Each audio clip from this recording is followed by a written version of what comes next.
selection of a stream is very crucial point in our life. If we take a wrong decision, it may spoil our career, and if we take the correct decision, it can make our career.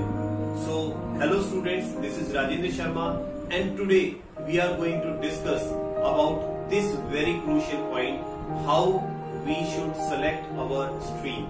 कि हमें हमारा stream जो है उसे किस तरह से select करना चाहिए। मोस्टली देखा गया है कि स्ट्रीम को सेलेक्ट करने के जो हमारे डिसीजंस होते हैं वो कई बार गलत होते हैं, जो हमें हमारे करियर को खराब करने से नहीं रोक सकते। इसके लिए जरूरी है कि पहले सारे प्रॉस और कॉन्स को जान लिया जाए कि कौन कौन से फैक्टर्स हैं जिनकी वजह से स्टूडेंट एक गलत डिसीजन लेता है और किस तरह से सही डिसीजन लिया जाए। तो देखिए, मोस्टली अगर हम बात करते हैं स्ट्रीम सिलेक्शन के बारे में, तो there are some points which influence a student taking a stream. आज हम उन्हीं पॉइंट्स के बारे में बात करेंगे। सबसे पहले पॉइंट के बारे में अगर हम बात करें तो पहला पॉइंट है इन्फ्लुएंस।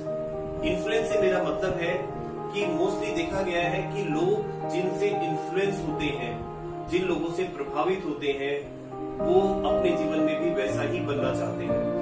तो मोस्टली देखा जाता है कि स्टूडेंट अगर किसी डॉक्टर से इन्फ्लुएंस्ड है तो हो सकता है कि वो डॉक्टर बनना चाहे, इंजीनियर से इन्फ्लुएंस है तो इंजीनियर बनना चाहे, आईएएस से इन्फ्लुएंस है तो आईएएस बनना चाहे। बट इससे पहले जरूरी है कि वो अपने इंटरेस्ट को जरूर पता लगा ले। अगर आप में उस सब्जेक्ट को लेकर इंटरेस्ट नहीं है, लेकिन आप उस पर्टिकुलर पर्सन से इन्फ्लुएंस्ड है जो सब्जेक्ट को पढ़ करके बना है, तो कोई जरूरी नहीं है कि आप भी वहीं पहुंचे जहां वो पहुंचा है। It may be a wrong decision. Second thing is teachers. Teacher play a very vital role career decision. Actually होता क्या है कि देखा गया है कि अपने स्कूल लाइफ में up to 10th class students जिन टीचर से ज्यादा इन्फ्लुएंस्ड होते हैं या जो टीचर अपने सब्जेक्ट में बहुत अच्छा कमांड रखते हैं, स्टूडेंट्स को अच्छा पढ़ा पाते हैं, तो स्टूडेंट्स का जो इंटरेस्ट होता है उस सब्जेक्ट में ज्यादा होता है। और कई बार टीचर के इन्फ्लुएंस की वजह से भी स्टूडेंट उन सब्जेक्ट को ऑप्ट कर लेते हैं बिना ये जाने कि उनका उस सब्जेक्ट में, पर्टिकुलर सब्जेक्ट में इंटरेस्ट है कि नहीं। Getting good marks in a subject is different thing, but to cope up with the subject for a long time और उसमें अपना इंटरेस्ट क्रिएट करना वो एक अलग बात है। इसके बारे में हम बात करेंगे। तीसरा फैक्टर जो आता है वो आता है पीपल सराउंडिंग। एक्चुअली लोगों की सराउंडिंग भी इस चीज को इन्फ्लुएंस करती है। हमारे चारों का एनवायरनमेंट जो है वहां पर अगर कोई स्टूडेंट ये देखता है कि वहां डॉक्टर्स से ज्यादा कांटेक्ट में आता है, इंजीनियर से ज्यादा कांटेक्ट में आता है, लॉयर से ज्यादा कांटेक्ट में आता है, या कोई पर्टिकुलर टाइप के जॉब करने वाले लोगों के ज्यादा कांटेक्ट में आता है, बिजनेसमैन के ज्यादा कांटेक्ट में आता है, तो नेचुरल उनका इन्फ्लुएंस भी उसके ऊपर पड़ता है। तो वो भी इस चीज को इन्फ्लुएंस करते हैं कि वो अपने 10th के बाद में किस सब्जेक्ट को ले। तीसरा आता है, फोर्थ जो फैक्टर है, that is movie. Sometime it happens that you are very much affected by a movie in which a particular hero और particular character of the film is having a particular job. तो उसके पास कोई particular job है जो आपको बहुत ज्यादा, जिसके लिए फैंसी है और आप बहुत ज्यादा इंस्पायर्ड है उस चीज से, तो कई बार उस चीज को लेकर के भी सब्जेक्ट ऑप्ट कर लिया जाता है। That may be sometime wrong decision, not always, but sometime it may be wrong decision. Parents' expectation, it play a very vital role. Parents की expectation जो है वो भी सब्जेक्ट लेने के लिए स्टूडेंट को बहुत ज्यादा कई बार इन्फ्लुएंस करती है। हो सकता है कि मेरा इंटरेस्ट साइंस में है, बट मेरे पेरेंट्स की एक्सपेक्टेशन है कि मैं लॉयर बनूं, तो हो सकता है कि मुझे फिर वो सेक्रीफाइस करके और वहां पर जो है आर्ट सब्जेक्ट लेकर के या लॉयर बनने के लिए मुझे एलएलबी करना पड़े।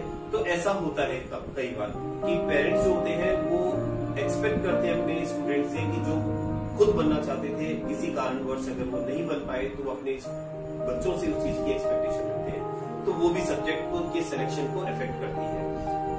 एक और है कंपटीशन विद रिलेटिव्स।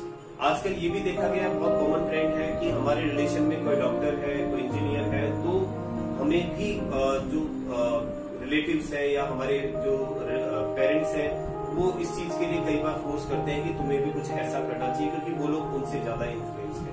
तो ये चीज भी सब्जेक्ट को सिलेक्ट करने के लिए कई बार स्टूडेंट को फोर्स करती है। इसके बाद एक होता है स्टेटस सिंबल। स्टेटस सिंबल में क्या होता है कि suppose I am not interested in biology, I am not interested in mathematics, ठीक है, बट आजकल ये ऐसा कुछ स्टेटस बन गया है कि मेरे बच्चे के पास में अगर बायोलॉजी है या मेरा बच्चा जो है वो साइंस स्टडी कर रहा है या पर्टिकुलर कोई ऐसा सब्जेक्ट स्टडी कर रहा है दैट इज डिफिकल्ट, ठीक है, जो ऑर्डिनरी नहीं है, तो एक स्टेटस सिंबल है कि पेरेंट्स उसको स्टेटस समझते हैं कि मेरा बच्चा जो है बहुत अच्छी कोई कोर्स है, जो समझते हैं कि ये कोर्स जो है बहुत बढ़िया है और उसकी स्टडी कर रहा है, तो वो चीज भी इस चीज को अफेक्ट करती है। नेक्स्ट आता है और वो बहुत ही स्ट्रॉन्ग इसका इन्फ्लुएंस होता है friend communities. Actually, if we are 5 friends and 4 of the friends are taking science, तो मैं आर्ट्स लेना चाह रहा हूँ, ह्यूमैनिटीज में जाना चाह रहा हूँ, ह्यूमैनिटीज की स्टडी करना चाह रहा हूँ, बट मेरे जो फ्रेंड्स हैं वो मुझे जरूर इस चीज के लिए फोर्स करने की कोशिश करेंगे कि तुम्हें भी यही सब्जेक्ट लेना चाहिए ताकि हमारी फ्रेंडशिप जो है वो मेंटेन रहे। तो ये चीज भी है जो हमें सब्जेक्ट सिलेक्शन के अंदर अफेक्ट करती है। तो मेरा कहने का मतलब है कि ये जितने भी मैंने फैक्टर्स आपको बताए हैं, ये सभी फैक्टर सब्जेक्ट सिलेक्शन के लिए अगर आप कंसिडर करते हैं तो you may be wrong. This is not the correct way of selecting subject और सेलेक्टिंग स्ट्रीम। तो इनमें से कोई भी तरीका अगर आप सब्जेक्ट को सेलेक्ट करने के लिए, स्ट्रीम को सेलेक्ट करने के लिए अपनाते हैं तो वो बिल्कुल गलत होगा, ठीक है। अब हम ये जानते हैं कि अगर हम गलत डिसीजन लेते हैं सब्जेक्ट के सिलेक्शन में तो उसके क्या कॉन्सिक्वेंसेस हो सकते हैं। फर्स्ट, जैसे अगर मान लीजिए मैंने वो सब्जेक्ट लिया जिसमें मेरा इंटरेस्ट नहीं है, चाहे उनमें से जितने मैंने ऊपर फैक्टर आपको काउंट किए हैं इनमें से किसी भी रीजन से, तो वो सब्जेक्ट मेरे लिए बर्डन हो जाएगा। मैं उस सब्जेक्ट को ज्यादा लंबे टाइम तक खींच करके नहीं ले जा सकता। हो सकता है कि मैं 1 साल स्टडी करूं, 2 साल, 3 साल, उसके बाद मुझे अल्टीमेटली सब्जेक्ट चेंज करना पड़े जब मैं ये रियलाइज करूं कि ये सब्जेक्ट मेरे लिए नहीं है। लेकिन हमारी लाइफ इतनी बड़ी नहीं है कि हम इतना बड़ा डिसीजन या इतना टाइम जो है किसी पर्टिकुलर सब्जेक्ट को पढ़ करके छोड़ दें और फिर उसको वेस्ट कर दें, ठीक है। तो डिसीजन जो है बिल्कुल प्रिसाइज होना चाहिए जो आपकी लाइफ के एक दिन को भी खराब नहीं करे। नेक्स्ट आता है अननेसेसरी स्ट्रेस। अगर आप कोई ऐसा सब्जेक्ट ऑप्ट कर लेते हैं, ऐसी स्ट्रीम ऑप्ट कर लेते हैं जिसमें आप अपना 100% नहीं दे पा रहे हैं, आपने किसी दूसरे इन्फ्लुएंस की वजह से वो सब्जेक्ट ले लिया है, तो आप पर एक अननेसेसरी स्ट्रेस आएगा क्योंकि आप उस सब्जेक्ट के साथ जस्टिफिकेशन नहीं कर पाएंगे। नेचुरल है कि स्ट्रेस रहेगा, बर्डन रहेगा, आप कोप अप नहीं कर पाएंगे दूसरे स्टूडेंट्स के साथ में, तो वो भी एक बहुत खराब बात है। नेक्स्ट आता है सोशल प्रेशर। अगर आप एक पर्टिकुलर, जैसे सपोज मैं डॉक्टर बनना चाह रहा हूँ, एमबीबीएस करना चाह रहा हूँ और मैंने साइंस सब्जेक्ट ले लिया। अब साइंस सब्जेक्ट लेने के बाद में मेरे पर एक सोशल प्रेशर भी होगा क्योंकि जहां भी बात होती है तो ये कहते हैं कि भाई ये बच्चा जो है इसमें साइंस भी है और ये आगे फ्यूचर में जाकर के डॉक्टर बनेगा। यानी अब लोगों का मेरे ऊपर प्रेशर है कि मुझे एमबीबीएस करना ही करना है, whether I am interested in it और नॉट, चाहे मैं उसमें इंटरेस्टेड हूँ या नहीं हूँ। तो ये भी कई बार रॉन्ग डिसीजन हो जाता है और सोशल प्रेशर की वजह से स्टूडेंट्स जो है वो स्ट्रेस के अंदर आ जाते हैं। ये भी इसका एक कॉन्सिक्वेंस है। इसके बाद आता है बैड परफॉर्मेंस। बैड परफॉर्मेंस से मतलब मेरा ये है कि जैसा मैंने कहा कि अगर आपके इंटरेस्ट का सब्जेक्ट नहीं है, ठीक है, तो नेचुरल है कि आप उसको कम पढ़ेंगे और अगर आप उसको कम पढ़ेंगे तो आपका जो परफॉर्मेंस है वो एग्जाम में, क्लास में, ठीक है, वो बैड ही रहेगा और बैड परफॉर्मेंस की वजह से तो आपके मार्क्स जो है वो भी अफेक्ट होंगे, ठीक है। तो ये सारी चीजें क्या है आपके ऊपर एक बहुत बर्डन की तरह आ जाएंगी। अल्टीमेटली क्या होता है कि इस तरह के रॉन्ग डिसीजन लेने की वजह से स्टूडेंट बहुत ज्यादा एंजाइटी, स्ट्रेस में आ जाते हैं, टेंशन में आ जाते हैं और अल्टीमेटली कई बार स्टूडेंट सुसाइड का भी अटेम्प्ट करते हैं। और लाइफ आप जानते हैं बहुत इंपॉर्टेंट है, इस तरह से गंवाने के लिए नहीं है। तो पहले ही डिसीजन अगर हमारा सही हो तो हम स्टेज तक नहीं पहुंचेंगे। तो मेरा कहने का मतलब है कि सब्जेक्ट सिलेक्शन जो है वो पूरा सोच समझ करके ठंडे दिमाग के साथ में करना जरूरी होता है क्योंकि एक गलत डिसीजन हमारी पूरी लाइफ को स्पॉइल कर सकता है, ठीक है। अब हम ये जानने की कोशिश करेंगे, जैसे मैंने आपको बताया कि सब्जेक्ट गलत कितने तरीके से हम सेलेक्ट कर लेते हैं या ऑप्ट कर लेते हैं और उसके क्या कॉन्सिक्वेंसेस हो सकते हैं।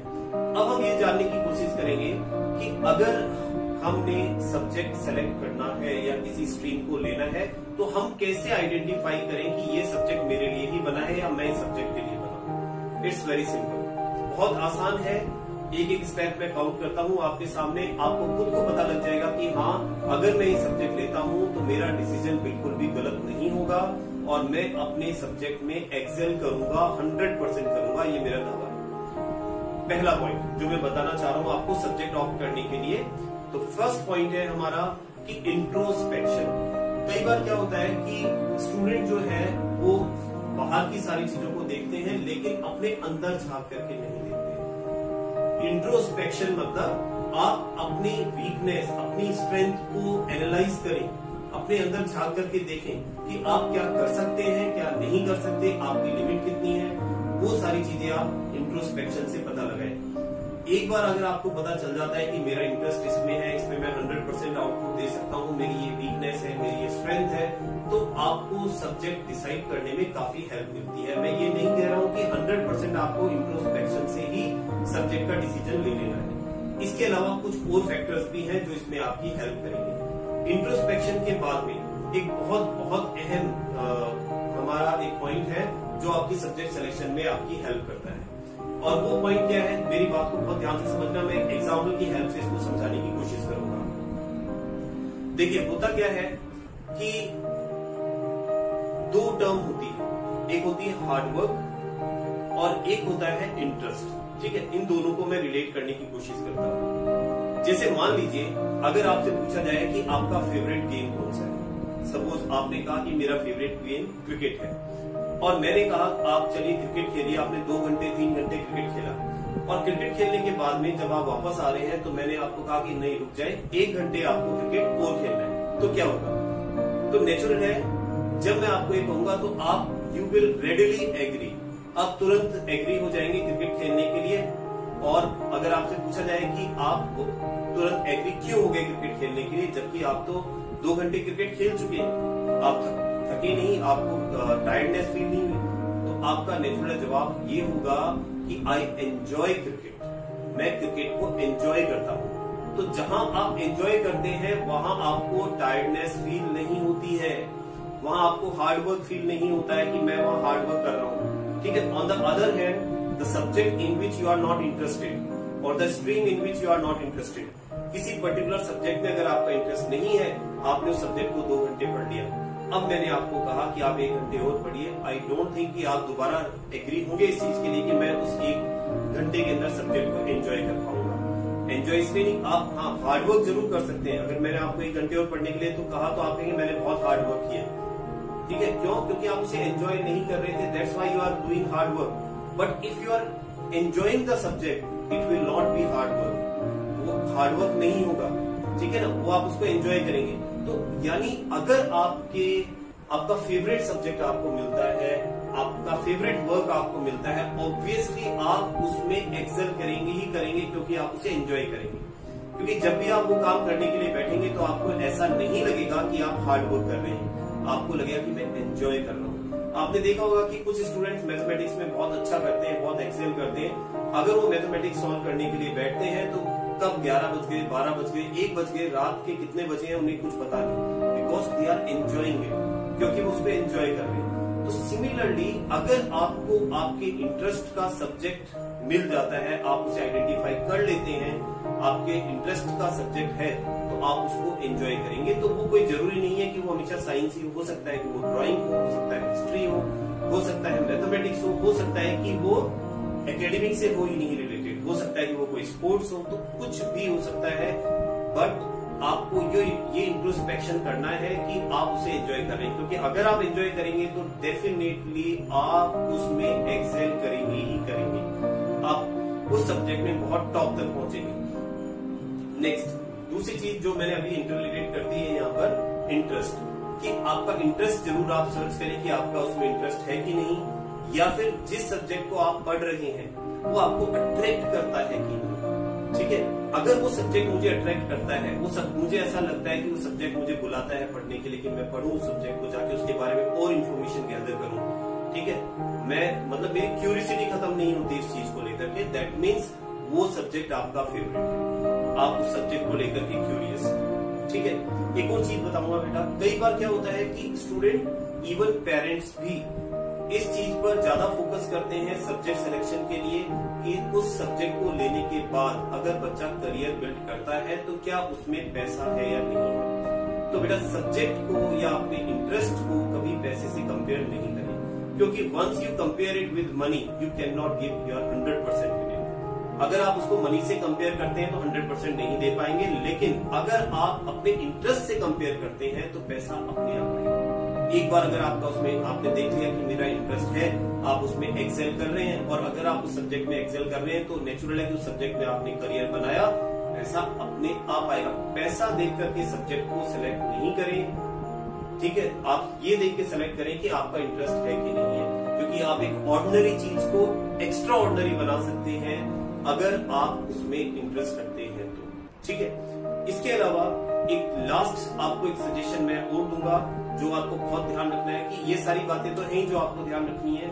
अगर फिर भी आपको ऐसा लगता है कि सब्जेक्ट सिलेक्शन आप नहीं कर पा रहे हैं तो you must consult a counsellor.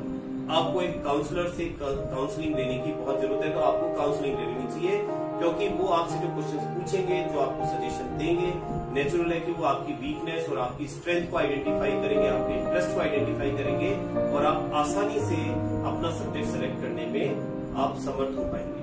तो आई थिंक अगर आपको ये वीडियो अच्छा लगा हो और आपके लिए हेल्पफुल रहा हो तो आप हमारे चैनल को जरूर सब्सक्राइब करें, बेल आइकन को जरूर प्रेस करें, ताकि आपको आगे आने वाले वीडियो के नोटिफिकेशन मिल सके। फिर मिलेंगे हम नेक्स्ट वीडियो में